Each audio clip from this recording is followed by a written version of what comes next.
Bien, buenos días. La verdad es que, como veréis, hemos modificado el orden del día porque luego la verdad es que Javi tiene un papelón, ¿no? Le toca no solamente presentar la guía, que ya, bueno, es bastante completa y que tiene varias materias, sino de paso, pues le toca un poco explicarnos que se trabajaron los compañeros del servicio jurídico, pues una comparativa, ¿no?, de lo que actualmente tenemos en la legislación, la normativa, lo que sería en el mercado de trabajo, en el Estatuto de los Trabajadores, y lo que, como decían, para lo que se nos avecina, ¿no?, las modificaciones que el Gobierno ha aprobado y el Real Decreto que, bueno, que parece ser que en trámite parlamentario pues va a salir, si no lo empeoran, ¿no?, va a salir pues tal como actualmente todos ya conocéis, y que la Confederación, las federaciones y las uniones, ¿no?, pues han pasado a todos los compañeros, y que más o menos habéis estudiado. Yo creo que va a ser ilustrativo que nos haga la comparativa y que más o menos luego podamos hacer un debate amplio, y por eso un poco el cambio, ¿no?, del orden del día. Primero los sectores, pues al final todos nos conocemos, hay compañeros de juego, hay compañeros de hostelería, hay compañeros de comercio, y nosotros pues, bueno, pues intentaremos hacer una explicación rápida de lo que es la práctica habitual, la vigilancia de la salud dentro de nuestros sectores y la problemática que tiene, ¿no?, porque al final pues yo creo que el chip, ¿no?, al final no se ha cambiado, y al final se habla mucho de la cultura preventiva, se habla mucho de prevención de riesgos laborales, se habla mucho de la salud de los trabajadores, pero en verdad no se cumple la ley, lo cual en la práctica diaria la ley pues bueno, se sigue incumpliendo, y eso pues más o menos es lo que os queremos trasladar desde los sectores.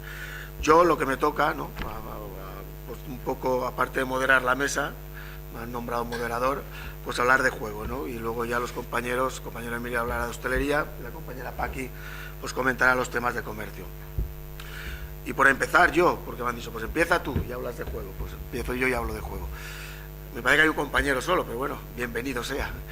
Los demás compañeros, pues bueno, algunos seguro que en las jornadas de mañana les costaría mucho acudir, la verdad que el horario que tenemos ya es un factor de riesgo por sí solo, y entonces eso ya mismo nos conlleva otros riesgos que tenemos dentro del sector de juego.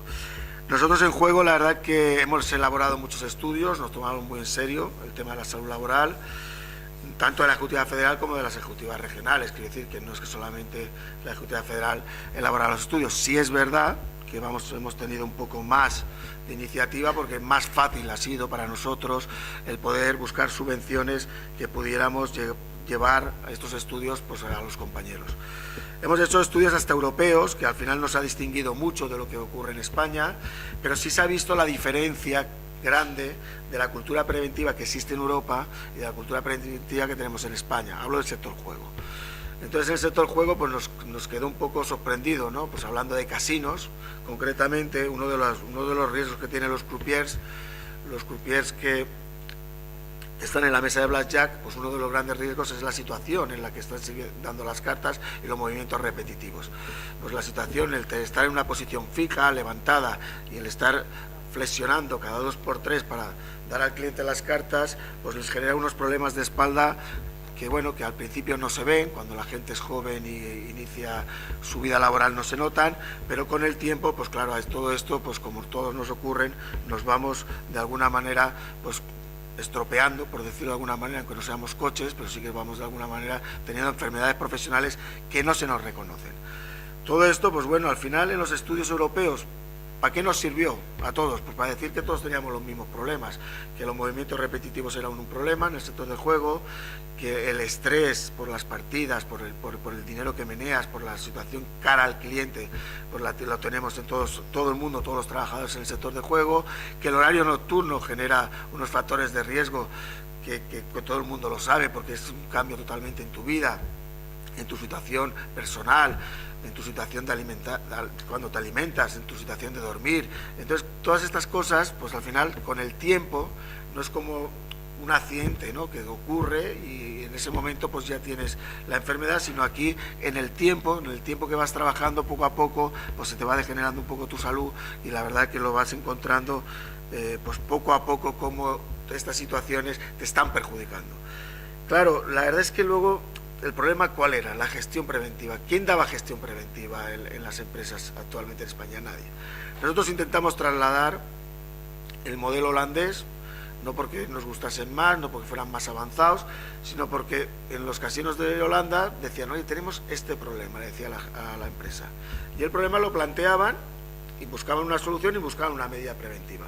Hay medidas preventivas tan sencillas como simplemente poner un taburete de apoyo al croupier que está dando las cartas, un taburete de apoyo, una medida preventiva tan sencilla como esa.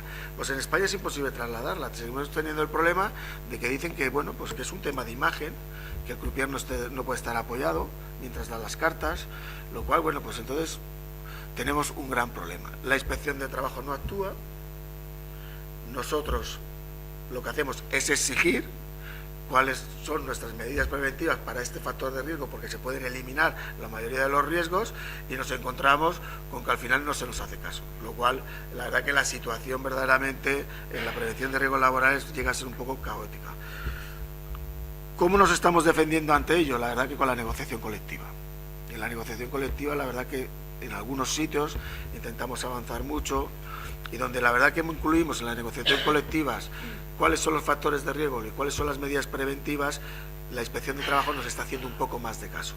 Parece ser que en el momento que un documento, como pueda ser la norma, como pueda ser el convenio, firmado por las patronales, firmado por los sindicatos, se está reconociendo que pueda haber una solución a un factor de riesgo muy concreto, pues la verdad es que la solución, el inspector de trabajo la pone encima de la mesa y obliga a la empresa a cumplirla. Eso ha sido un avance bastante bueno, pero claro, en nuestro sector la negociación colectiva está muy diversa. Tenemos ahora un problema. Juego del bingo, tenemos una negociación colectiva muy estable, acuerdo marco laboral, donde todas las empresas tienen materias reservadas de obligado cumplimiento, y donde en el resto de los convenios regionales se negocia el resto de materias. Una de ellas de obligado cumplimiento, la materia de seguridad y salud laboral. Con los estudios que hemos realizado en el sector del bingo, con el convenio colectivo, pues la verdad que hemos conseguido, y ahora mismo con otro estudio que es una acción directa que estamos haciendo gracias a la Fundación de Prevención de Riesgos Laborales, que es la visita a las empresas de 6 a 50 con empresas que no tengan representación, pues la verdad que con todo ese entramado, al final, de trabajo, de gestión, pues estamos llegando a las empresas y se está cumpliendo, entre comillas, no al 100%, un poco el que haya gestión en prevención de riesgos laborales, que los trabajadores conozcan un poco sus derechos, que sepan cuáles son sus exigencias, y que las empresas sepan que de principio tienen que evaluar los riesgos, que tienen que buscar la medida preventiva y que tienen que eliminarlos, porque hasta ahora las evaluaciones de riesgos, a mí me lo reconocían en muchas salas, se las hacía pues la mutua, en este caso ahora el servicio de prevención ajeno, se las hacía por teléfono, lo cual pues bueno, con eso contra eso ya, no, si me decían que era igual que en el bingo de al lado, ¿para qué tienen que venir aquí? Bueno, pues mira, la verdad que la situación ahora mismo se nos va a eliminar un riesgo, que es el tabaco. Era un riesgo que estaba generalizado, la mayoría de las salas y de los trabajadores se quejaban. Yo he trabajado en bingo 10 años, y yo me acuerdo cuando hacíamos lo que ahora llamamos vigilancia de la salud, que aún sigue siendo la revisión médica anual, porque la verdad que la vigilancia de la salud es otra cosa, que luego lo explicará mejor Javier, pero lo que eran los reconocimientos médicos, yo siempre se me quedó mucho, cuando empecé a trabajar, mucho en la cabeza, decía, ¿cómo es posible que el humo pueda perjudicar tanto? Y perjudicaba. Íbamos a hacernos la revisión médica, compañeros que no fumaban, lo que le decía el médico es que tenía que dejar de fumar, lo cual decíamos, ¿cómo es posible que el humo esté perjudicando tanto a un trabajador en un sitio cerrado? Claro, pues en un bingo, imaginaros, en un bingo el juego pues contrae un poco de, como digo yo, todos los vicios van juntos, yo no lo quería decir así, pero al final, como está el compañero mejor, si lo dice él mejor, y como van juntos, encima se fuma con más ansiedad, ¿no? Y nosotros la verdad que la cercanía al cliente, igual que en la hostelería, igual que en el comercio, la cercanía al cliente para dar tu servicio pues es continuo, pues la verdad que la intoxicación de humo ha sido tremenda. Ahora tenemos un problema, claro, el problema que se genera es que la prohibición, tal como está la situación ahora mismo en las salas de juego, ¿qué dicen los empresarios? Vamos a tener un problema porque al final van a sobrar 5.000 puestos de trabajo. Yo no sé si será verdad. No se ha demostrado en Europa, pero sí que es verdad que Europa ha cambiado el chip en juego. Quiero decir, en Italia permiten que el 50% de las salas sea de fumadores. en Inglaterra han permitido con 30%. Quiero decir, que ha habido una diferencia comparado con la hostelería, que en juegos sí que han permitido que se fume. En eso está en la defensa, han montado su lobbying contra la ministra de Sanidad, los empresarios de juego, pero yo creo que no lo han conseguido, porque el otro día pasó la ley antitabaco, la pasó el Senado, y si no hay una modificación, desde luego, con los grupos parlamentarios, se va a ver una prohibición total. Pues bueno, es un riesgo que nos vamos a evitar, dicen, pues este daño ya no lo vamos a tener, y desde luego por lo menos los trabajadores. Si luego al final el riesgo podía haber sido evitable, en el tiempo que han tenido tampoco lo han querido evitar. Quiere decir que los empresarios han tenido la oportunidad de distribuir bien las salas de fumadores y no fumadores, cosas que no han hecho, han puesto un panel, y con ese panel ya han tenido bastante. Luego, aparte de poner el panel, pues cuando les explicábamos que tenía que haber una rotación en esos puntos de venta, pues se negaban a esa rotación. Lo que hacían es que utilizaban ese panel, esa diferencia donde la gente trabajaba, donde la gente fumaba, como castigo. Lo cual al final, pues ellos mismos, con sus actos, si de alguna manera podían haber tenido con nosotros alguna negociación por esa vía, pues la verdad es que ha sido nula. Nosotros lo primero que decimos, lo primero es la salud de los trabajadores y luego lo que venga. O sea que si al final, con el tiempo, cuando se apruebe en el 2011, se demuestra de verdad que en los sitios por no haber fumado se ha perdido empleo, pues habrá que retomar el tema y habrá que pelear otras cosas, habrá que buscarle otra vía de soluciones. Pero de momento no se puede demostrar, porque en Europa desde luego no se ha demostrado, lo cual que aquí en España está por demostrar y lo veremos en el 2011. Pues temas como estos, que al final son la práctica habitual en el sector de juego, factores de riesgo tan sencillos como estos, que al final simplemente con una evaluación de riesgo bien hecha en el puesto de trabajo se podrían haber solucionado muchos de los grandes problemas de los compañeros.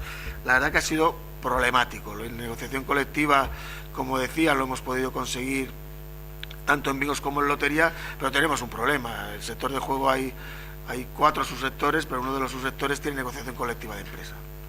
La negociación colectiva de empresa, pues todos sabéis cómo funciona. El primer año, cuando quieren que de alguna manera no estés en un convenio nacional, te ofrecen todo lo que haga falta, pero cuando ya te tienen cogido por el propio convenio de empresa, es muy complicado pelear estos temas. Pues bastante nos cuesta pelear a veces lo que es la subida del IPC, y con eso se queda el convenio. La verdad que la negociación de los convenios de empresa, en la mayoría de las empresas del sector de juego, no digo en general, llegan a ser de bastante bajo nivel, ¿no? Lo cual en temas de prevención de riesgos laborales, pues sabía muy poco. Teníamos recogido lo que antiguamente eran los compañeros con sus luchas sindicales, los que llevaban 30 años en el casino, habían podido recoger de la antigua normativa, que habían arrastrado a la nueva normativa. Habían hecho en algunos sitios, porque la verdad que los casinos antiguamente había un gran número de trabajadores y los comités eran de 9, y eso significaba tener una representación importante para poder pelear la materia de seguridad y salud laboral. Pero luego nos encontramos ahora, pues bueno, con la situación actual de cómo se están, de alguna manera, estas empresas nuevas abriendo, con poco personal. Son empresas que al final no tienen la obligación, como tenía antes de abrir un casino, pues con salón de fiestas, con la hostelería, con no sé qué, sino ahora mismo las administraciones autonómicas, porque hay 17 leyes de juego, quiero decir que esto no es un tema nacional, sino en cada autonomía permiten de una manera diferente la apertura de un casino, y esto nos ha llevado, pues la verdad que ahora mismo, pues a tener pues un vacío legal en la negociación colectiva en la mayoría de los casinos. Claro, ¿esto qué significa? Pues que formar a los compañeros, a los nuevos comités. Aquí está el compañero Torrevieja, que llevarán 5 o 6 años de apertura, me estaba comentando antes, pues formarlos ya solamente en lo que es su representación, en lo que son sus ejercicios, como digo yo, de defender la normativa, el Estatuto de los Trabajadores, y empezar una nueva negociación a partir de cero, porque parten del Estatuto de los Trabajadores, pues claro, los avances, lo que nos dejamos un poco en los lados, pues en este tema sería pues lo que es la prevención de riesgos laborales, y en esta materia concreto la vigilancia de la salud. La vigilancia de la salud, la que nos imponen, que es la que nosotros no deberíamos de aceptar, pero que por otra parte no nos viene mal como trabajadores. Es decir, bueno, pues ya que no voy al médico, sino es que me encuentro mal, pues no me viene mal que me miren el colesterol, que me miren el ácido úrico. Pero la verdad que esto no es la vigilancia de la salud. La vigilancia de la salud es otra cosa, es que me evalúen mi puesto de trabajo, que sepan qué riesgos tengo yo en mi puesto de trabajo y de alguna manera, ¿vale?, que me estén controlando para que yo no llegue a coger una enfermedad profesional por los movimientos repetitivos o por trabajar por la noche o por algunos factores de riesgo, sobre todo medioambientales, que tenemos en las salas de juego. Y todo eso es lo que no se hace. ¿Qué hemos conseguido? Pues dos grandes convenios, casinos, bingos, donde sí es verdad que lo tenemos todo muy bien regulado. Yo creo que a nivel de normativa hemos cumplido, a nivel de gestión preventiva nos queda mucho, vamos a seguir peleando. Este año vamos a poder visitar de julio a septiembre, yo creo que la totalidad de las empresas de bingo, para seguir vendiendo prevención, como digo yo de alguna manera, para seguir evaluando qué se está haciendo en prevención de riesgos laborales. Pero tenemos un subsector que lo tenemos un poco de la mano del convenio de empresa y de que yo ahora me pongo a disposición de ellos para cuando ellos necesiten, desde luego, mi apoyo, saben que me tienen, pero la verdad que se nos ha quedado un poco vacío de contenido la prevención de riesgos laborales en el sector de casinos. Con la ayuda, desde luego, de las uniones, con la ayuda de las federaciones regionales, pues seguimos avanzando, pero no es un sector bastante articulado en prevención de riesgos laborales y esas son un poco las dificultades que tenemos. Yo creo que lo demás, pues a nivel de factores de riesgos y de riesgos, pues bueno, hicimos la fusión perfecta en este caso, porque la verdad que comercio, hostelería y juego, pues tenemos los mismos factores y tenemos los mismos riesgos. Si tenéis luego alguna duda, pues me pongo a vuestra disposición. Gracias. Buenos días. Primero presentarme, yo soy Emilio Ferrero, soy responsable de Hostelería Internacional de la Federación. Como seguramente nadie de los que aquí presentes me conoce, pues bueno, en cualquier caso, transmitiros, lo hizo Amparo, pero volver a ratificar el saludo del resto de los compañeros de la Ejecutiva Federal que no han podido venir hoy aquí, que les hubiera encantado. Y por supuesto, por mi parte, pues encantadísimo de estar con vosotros, porque realmente yo creo que los que estamos en Madrid, como se dice desde fuera, de vez en cuando nos viene bien oxigenarnos y bajar a la tierra de vez en cuando y ver lo que hay y compartir con vosotros. Bueno, para no alargarme mucho, yo creo que Miguel ha expuesto muy bien, pero voy a centrarme un poco en el sector. Bueno, el concepto de vigilancia, yo creo que en la guía, y esto es mi opinión personal, no como miembro de la Ejecutiva que decidió y confeccionó esto, yo creo que la guía es de lo mejor que se ha hecho. Se decía antes modestamente y yo creo que es cierto. Y yo me quedaría en la definición de vigilancia, que Miguel lo ha explicado bien, pero quedaros con la primera página, la definición.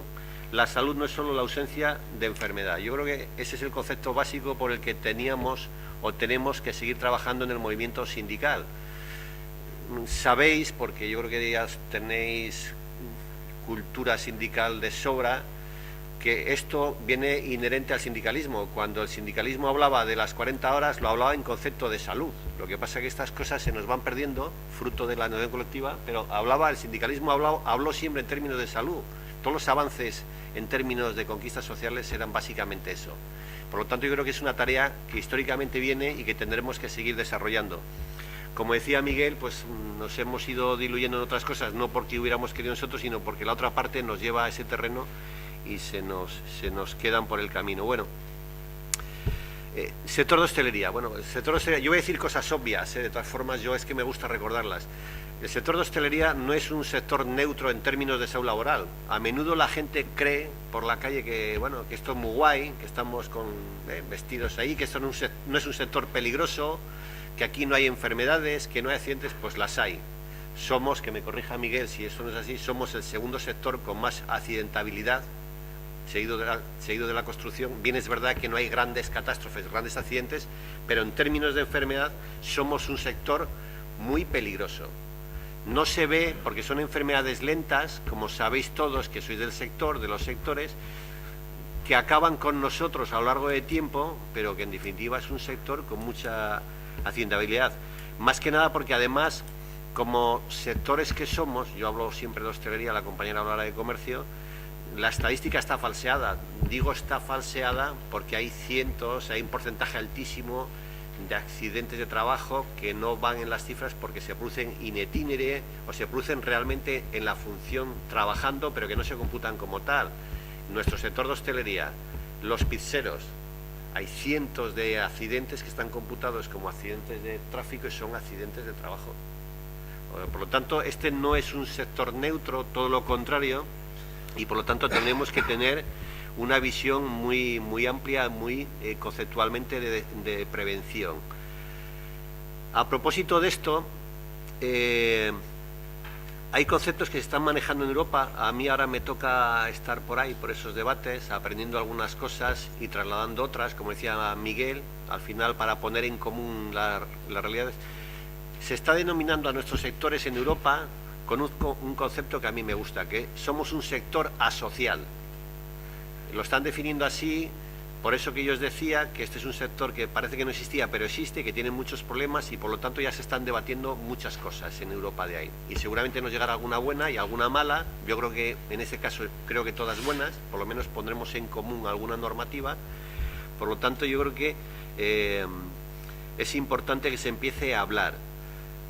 Además, en Europa se decía, por cierto, esos conceptos los manejó UGT hace algún tiempo. Yo creo que muchas veces sacamos poco pecho y yo creo que incluso, permitirme la inmodestia, nos las han copiado. No a mí, por supuesto, a los que me han precedido, porque se dice en alguna definición de Europa que además es un sector oculto de la economía con interrelaciones en el ámbito sociolaboral. Lo que estamos diciendo la UGT hace tiempo, que este es un sector que no te permite la conciliación, que tiene muchos problemas, la nocturnidad, la turnicidad, etcétera, etcétera. Por lo tanto, yo creo que ahí tenemos campo. Bueno, en hostelería, lo que decía Miguel, yo lo traslado. Es decir, nosotros tenemos grandes problemas en el sector, principalmente porque hemos, en mi opinión, yo soy trabajador del sector, hemos empeorado mucho en términos, hablo siempre de salud laboral, porque venimos de unas plantillas más o menos estables de hace unos años, desgraciadamente hace ya muchos años, a plantillas muy inestables. Entonces, en las plantillas estables éramos compañeros, somos compañeros los que quedamos, que conocíamos un poco cómo trabajar, permitirme la expresión. La gente que llega ahora al sector, ni el empresario se ocupa de explicarle cómo hay que trabajar en términos de prevención de la salud, ni ellos se preocupan porque entienden que esto es tan de paso y que por lo tanto no tiene ningún sentido entrar en la dinámica de prevención de su salud. Bueno, ¿qué decimos nosotros ante eso? Pues lo que estamos haciendo, que hay que machacar como federación en estas guías, en informaros, en trasladaros para que vosotros seáis capaces a su vez a llevar estas cosas a los compañeros, que son muy importantes y que nos van a marcar nuestra situación personal y desde el punto de vista laboral, por supuesto. Bueno, como objetivos de la vigilancia, ¿qué deberíamos o qué podemos hacer desde el punto de vista sindical y de delegados? Pues tendríamos varias acciones desde el punto de vista individual y colectivo. Individual, pues eso es un poco el abecedario, hay que detectar un poco los problemas, identificarlos muy bien y luego hacer propuestas concretas. Y nosotros estamos haciendo propuestas concretas. Cuando digo nosotros, digo la UGT. Sabemos que también otros sindicatos las están haciendo, pero como nosotros somos la UGT, pues tenemos que decir lo que hace la UGT. Y por ejemplo, y son propuestas que en este caso sí son nuestras. Yo he lanzado en alguna idea, en alguna ocasión, que yo creo que con el tiempo acabará calando.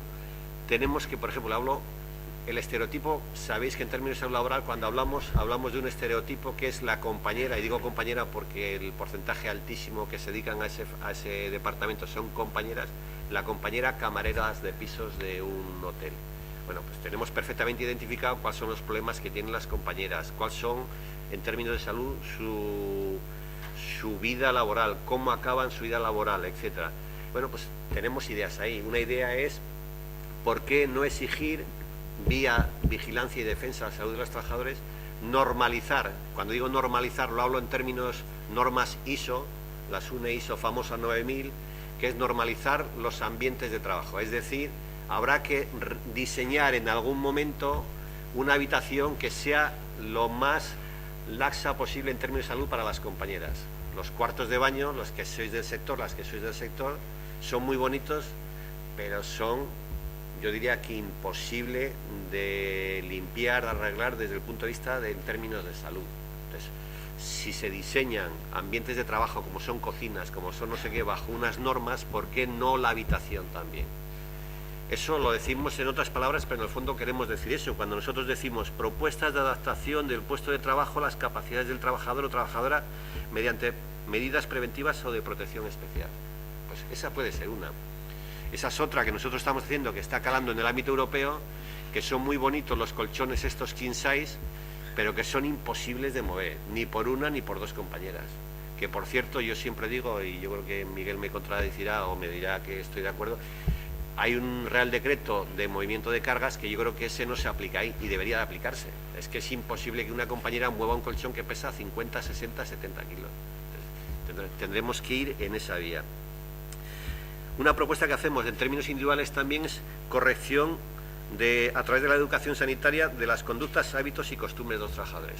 Lo decía antes, yo creo que tendremos que ir exigiendo, cuando un trabajador entra en un puesto de trabajo, si no es neutro como es este, tendremos que educar y formar a los compañeros y los compañeros en la mecánica de trabajo. Y yo me gusta ser muy didáctico y no sé si pesado. Si cuando entras en un alto horno estás una semana con un capataz que te está explicando los peligros que tienes y cómo debes de hacer esto y cómo debes de hacer lo otro, no sé por qué no debemos de hacer esto en nuestro sector. Nosotros en nuestro sector habitualmente lo conocéis. Llega una compañera o compañero, la soltamos allí en la habitación y apáñatelas, cuando es muy fácil a lo mejor explicarle mecánicas de trabajo que a lo largo de la vida, como decía el compañero Miguel, le va a prevenir muchas lesiones de espalda, por ejemplo. Pues estas cosas yo creo que son de sentido común, pero que no se están aplicando por parte de quien tiene que aplicarlas, que el Real Decreto famoso de prevención lo dice muy bien. Desde el punto de vista colectivo, pues valoración de estado de salud colectivo. Ahí tenemos ejemplos claros, Miguel lo decía, con el tema del tabaquismo, con otra serie de actuación. Los compañeros de cocina perfectamente igual, los compañeros de cocina sabéis, los cocineros, que tienen graves problemas de salud a lo largo de su vida laboral con términos de inhalación de humos, etcétera, que hemos avanzado ahí, pero que yo creo que nos queda mucha materia pendiente también al conjunto del sector. Tenemos que evaluar con eficacia las medidas. No nos vale, eso lo venimos diciendo desde el movimiento sindical, lo que se ha venido produciendo estos años, con evaluaciones casi por teléfono, como decía Miguel, o con una gestoría que está en Madrid para evaluar un hotel de Alicante. No vale, eso tiene que ser in situ, tiene que ver los establecimientos. Y luego, ¿cómo hay que hacer esto? Pues yo creo que es muy fácil, son 3 fases, lo decía yo hace un momento, al inicio de la relación laboral tenemos que evaluar al trabajador en función del puesto de trabajo. Eso es lo correcto, lo normal, lo de sentido común, que no se hace, no vale dejarte ahí. Tenemos que evaluarle bien, tenemos que hacerle vigilancia periódica y tenemos luego que hacer exámenes específicos. Y yo lo acabamos de decir, para una cámara de piso, para un cocinero, para un camarero, no vale, y yo soy de una empresa grande, no vale el análisis médico que nos hace. La vista, el oído, no vale, no nos vale. Si es para un cocinero habrá que exigirle, porque está expuesto a inhalación de humus, pues exámenes más completos de esto. A las compañeras y compañeros de camareras y camareros de piso, pues los problemas que ellos al final padecen, de espalda, de no sé qué, y vigilarlo en términos más de salud, no en términos de control de la IT. Sabéis que esta es otra, os hablará Javi después, pero que este es el caballo de batalla. Las empresas plantean esto como absentismo, como bajas de IT, no como prevención de salud. Aquí lo fácil es que te duele la espalda, una aspirina y que sigas trabajando. Pues no, tendremos que ver cuál es el problema que te indica a que tienes problemas en la espalda. En definitiva, yo creo que no son pocos los riesgos que tenemos en el sector, ni mucho menos. Hay otros riesgos que nos llamaban chalaos cuando hablaban de esto. Miguel os lo explica siempre. Cuando empezábamos a hablar de riesgos psicosociales se reían de nosotros, ahora ya están en el mercado, como se dice, ya todo el mundo habla de ellos. Este es un sector con grandes problemas de riesgos psicosociales, con estrés, con gente que acaba con depresiones, etcétera. Que esto era, cuando tú lo planteabas hace años, se reían de nosotros directamente a la cara. Bueno, pues ahora está demostrado. Este es un sector, y cuando digo hostelería y comercio, os hablará la compañera, con muchos problemas de este ámbito, que se producen por la presión, por los turnos de trabajo, porque somos, como decíamos antes, asocial, un sector tremendamente asocial, y eso produce una serie de cuestiones que tenemos y debemos que estar hablando de ellos. ¿Cómo podemos empezar a hablar de estas cosas? Pues yo no puedo decir otra cosa que lo que decía Miguel. Yo creo que vía negociación colectiva deberemos de orientar nuestra acción en esos ámbitos. ¿Que es complicado? Sí, porque tenemos enfrente una patronal que están y no se van a bajar nunca en un monte, y que yo creo que nos va a costar mucho, pero que no debemos de dejar de hablar de esas cosas. Vía negociación colectiva podemos hacer cosillas que luego se convierten en grandes cosas. Y os lo decía al principio, cuando se hablaba de la jornada laboral, era una utopía hablar de 40 horas, pues se consiguió. Pues ahora tendremos que empezar a hablar de cosas que prevean o que palien de alguna medida todo esto que estamos diciendo. Tenemos que empezar a hablar en términos de salud de los turnos, de la nocturnidad. La nocturnidad es un factor que no lo decimos a menudo, pero que ya está demostrado en Europa. Cuando nosotros hablábamos de Europa, ¿para qué nos sirve? Pues nos sirve para tomar experiencias de ellos. La nocturnidad está demostrada ya en términos de salud, en estudios que han hecho los países nórdicos, que acorta la vida. Aparte de los problemas desde el punto de vista sanitario, se acorta la vida. Está demostrado ya eso médicamente, no lo han dicho 3 trastornados. Llevan haciendo una estadística durante 25 años con personal nocturno y han demostrado que esa gente vive menos. O sea, tenemos que hablar de eso, tenemos que hablar de los turnos, de las rotaciones, y tenemos que hablar de cómo, por lo menos el debate ya está en Europa, cómo, yo lo tengo aquí para que no cause revuelo y luego lo explico, cómo bloqueamos tendencias de los empresarios a ciertos puestos concretos, y me refiero a las camareras de piso. Hay una tendencia a exigir permanentemente más número de habitaciones a las camareras de pisos. Pues tendremos que empezar a bloquear esas tendencias. ¿Cómo se empiezan a bloquear? Yo lo dije el otro día en Palma y lo digo aquí, yo sé que causa revuelo. Pues en Europa se está hablando, no quiere decir que se vaya a implantar, pero se está hablando de a lo mejor poner un número determinado máximo de habitaciones que hacer por camarera. Y sabemos que ese es un debate grande. Pero bueno, habrá que hacer, o por lo menos empezar a hablar de estas cosas para siempre en defensa de la salud de los trabajadores. Olvidémonos luego de esos debates que somos tendentes los sindicalistas a pensar también en empresa, que a mí me lo decían luego los compañeros de Baleares en el otro día en la comida. Es que esto puede ser que se cierren habitaciones, o no, o puede ser que los empresarios tengan que invertir y entonces tengan que echar o no sé. Nosotros tenemos que hablar en estos términos de defensa de salud de nuestras compañeras y de nuestros compañeros. Y en plan del tabaco, yo para cerrar, para no alargarme mucho, deciros bien nuestra posición, porque yo creo que la hemos dicho bien, perfecto, clarito, pero que nos han perdido por ahí en las ondas con todo este debate. La posición de la UGT, la posición de nuestra federación, como decía muy bien el compañero, ha sido muy clarita en el tema del tabaco. Fuimos, y lo digo hoy aquí, fuimos los que instamos en su momento al gobierno a que esto había que acotarlo.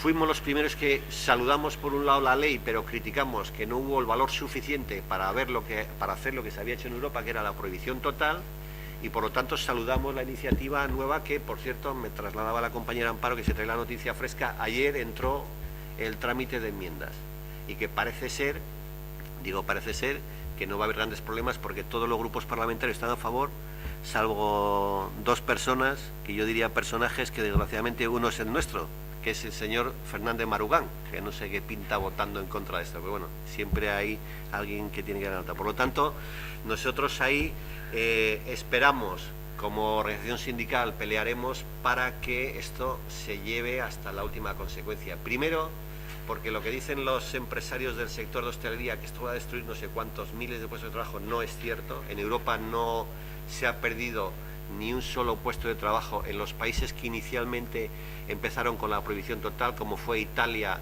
o como es Irlanda, que por cierto son 2 países muy parecidos a nosotros en términos de hostelería. Son muy viva la Virgen y mucha hostelería y mucha... No se cayó el mundo allí, por lo tanto aquí no se va a caer el mundo y no se va a perder, esa es mi opinión, espero no equivocarme, ni un solo puesto de trabajo. Yo creo que al contrario, y vamos a ganar en términos de salud. Por lo tanto, el debate y la posición de UGT, de la Federación, es muy clara y fue muy clarita. Y digo esto porque como ahora nos vapulea todo el mundo, se nos está vapuleando por ahí como que nunca habíamos fijado posición, y yo niego la mayor. La fijamos siempre, y otra cosa es que se nos quisiera escuchar o no, pero nosotros ahí como sector lo tenemos claro. Yo, por lo tanto, creo que para finalizar, en términos de vigilancia de salud, tenemos cosas que hacer, debemos que hacer muchas cosas. Creo que podemos hacer alguna cuestión más. Tendremos que ir haciendo una arquitectura en términos sindicales de concienciar más a los trabajadores de que esto no es un alto horno y que el peligro lo ves aquí, que es un peligro muy oculto, pero que lo vas a padecer en términos de años de trabajo. Y si no, yo os reto, y me vais a, yo creo que, aceptar la apuesta, y yo siempre lo digo cuando hablo con gente que no son de nuestros sectores, muy poca gente, y digo desgraciadamente para nosotros, muy poca gente en el sector de hostelería acaba su vida laboral en su puesto de trabajo donde inició, y lo conocéis de sobra. Decirme cuántos camareros, cuántas camareras, seguramente los recepcionistas sí, cuántos cocineros se jubilan con los 65 años o con no sé, acaban antes su vida laboral. Por lo tanto, yo creo que estamos en un sector peligroso y tenemos que decirlo así. Por lo tanto, deberemos de estar alerta, y desde el movimiento sindical es un deber que debemos de hacer, y que contamos con vosotros porque sois los que tenéis que transmitir todas estas cosas que os decimos aquí a los compañeros. Yo nada más, muchas gracias, y ponerme a vuestra disposición para después. Bueno, pues buenos días a todos y a todas. Saludaros a los que nos he saludado. Bienvenidos y bienvenidas. Esta jornada traíamos cada uno unas ponencias, pues estudiar, estadística y demás, pero anoche, gracias Marian, gracias, que estuvimos hablando de la huelga aquella histórica que tuviste aquí en el 1903, creo recordar, y contándome que, bueno, que esta tierra es tierra de fuerza, tierra de camaleones, porque sois capaces de adaptaros a las circunstancias, me hizo reflexionar hasta el punto que me quedé hasta las tantas dándole a la plumilla. Y planteaba incluso ni siquiera plasmar estas ideas aquí, porque quizá eran un poco fuera de la tónica de lo que significaban estas jornadas. Pero esta mañana, hablando incluso con otra compañera también, Noelia, en el desayuno, y viendo realmente las circunstancias por las que estamos pasando los trabajadores y las trabajadoras actualmente, y siendo conocedores de primera mano de lo que nos viene encima, de lo que tenemos encima y de lo que nos viene que todavía no conocemos, y ya lo único que me ha faltado ha sido escuchar a Ramón, pues os lo voy a leer. Me voy a permitir que vaya leyendo y exponiendo, porque creo que es algo que, sinceramente y en lo más profundo de mis convicciones, creo que realmente es por lo que yo estoy aquí, en esta ejecutiva estatal y en esta organización, porque realmente lo que nos mueve son los derechos de los trabajadores. Quiero trasladaros, bueno, tres cosas dentro de esa reflexión. Una, que no quiero que se me olvide, que es muy importante, que dentro de las carteras, además de la guía, además yo soy una de las primeras fan, y no lo voy a dejar de decir, de esta guía nueva, se lo comentaba ayer a la compañera, porque no solamente creo que es una de las más completas, además de actualizar toda la normativa que existe sobre este tema, la vigilancia de la salud y la prevención de riesgos laborales, os da la posibilidad de algo que para los trabajadores y las trabajadoras es muy importante, y para los delegados y delegadas también, y para los sindicalistas cuando tenemos que asesorar a alguien, que es aquello de qué hacer ante la situación. Y eso sí lo recoge esta guía, y creo que es una de las más completas. La segunda guía que tenéis es la de riesgos psicosociales en el comercio al por menor. Y hay una cuestión que no sé si, pero vamos, la tenéis también. Es un comunicado que hemos hecho conjunto, junto con el otro sindicato, sobre el acuerdo, el primer acuerdo laboral estatal de comercio, que sabéis que es un hito histórico, que llevamos negociándolo desde el 2007 y que por fin hemos firmado. No sé cuánto durará, si nos lo impugnarán o no, porque lógicamente hoy por hoy no a muchos empresarios les gusta, por no decir a ninguno, que le regulemos la clasificación de las categorías, que regulemos condiciones que no están en esos convenios provinciales, y no sabemos hasta qué punto. Entendemos que sí, que nos lo van a impugnar, intentarán hacer y ponerle todas las zancadillas que sean necesarias para que no salga. Lo tenéis y luego lo leéis. Las tres cuestiones que yo quería trasladaros y que directamente, porque yo no creo que esto sea indirecto, sino directamente, creo que están relacionadas y muy mucho con la salud. En la guía veíamos una frase, además muy significativa, ya Emilio ha dicho una, pero yo me quedo con una muy básica, que es que la salud es un derecho. En el comercio, las situaciones y circunstancias que favorecen diariamente la siniestralidad laboral son abundantes. Los compañeros hablaban de los sectores de hostelería y de juego. Yo tengo que corregir solo una cosa. No es hostelería el segundo, es comercio el segundo, y ahora os desglosaré. El segundo puntero en ese sentido, y no es ningún orgullo. Lamentablemente somos el segundo sector, después de la construcción y de transporte, que tenemos más accidentalidad. Podríamos hablar de estadísticas, de cortes con cúter, de baldas, de cuchillos, de trinchadoras, de golpes, de caída a distinto nivel, de caídas de objetos a la hora de reponer, de la carga y descarga cuando viene un camión de reparto, de las quemaduras de hornos de panadería. Podríamos hablar de las temperaturas, de la ergonomía, de los equipos de protección individual. Ya comentaba el compañero Miguel que nos cuesta la vida que nos den un taburete para una cajera, porque es que por mucho que lo denunciemos, por mucho que hagamos, nos cuesta la vida. Podemos hablar, la verdad, de 1000 historias reales en las que seguramente no solamente las trabajadoras y los trabajadores de comercio nos sentiremos identificados, sino yo creo que es algo que se extiende a los demás sectores. Lamentablemente, esto al día de hoy, en comercio y en la guía de riesgos psicosociales, veréis desde la página 23 a la 40, ¿vale? Os lo especifico porque es donde generalmente hay un cuadro que viene muy bien especificado, que son todos los factores de riesgo en pequeño comercio.